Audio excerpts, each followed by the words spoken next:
Government aid patuloy na ipinagkaloob sa mahigit 51 individual sa Pangasinan na naapektuhan ng Super Typhoon Pepito. Si Marie Coccia ng Radyo Pilipinas sa Balitang Pambansa.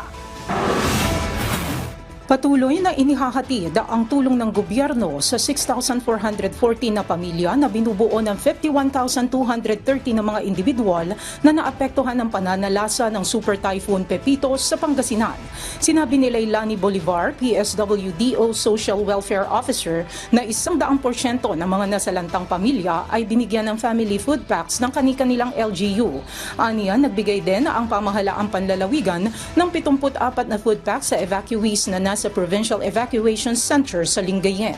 Dagdag ni Bolivar, naghanda sila ng 20,000 family food packs bilang augmentation sa LGU sakaling kailanganin. Naglaan naman na ang DSWD Region 1 ng 75,411 family food packs at 9,695 non-food items, kung saan 6,207 family food packs at 656 non-food items ang nasa satellite warehouse nito sa Pangasinan. Sa hiwalay na panayam, sinabi ni Pia Flores, Pangasinan PDRRMO Emergency Operations Center Assistant Director, na karamihan sa evacuees ay nakauwi na sa kanilang tahanan maliban sa mga nasa Dagupan City na hanggang ngayon baha pa rin. Inulat ni Flores na nalinis na ang landslide sa Maliko, bayan ng San Nicolas at madadaanan na ang isang lane ng kalsada. Ang Department of Human Settlements and Urban Development aniya nakipag-ugnayan sa LGUs para sa Emergency Shelter Assistance Program para sa mga residenteng nasira ang mga bahay.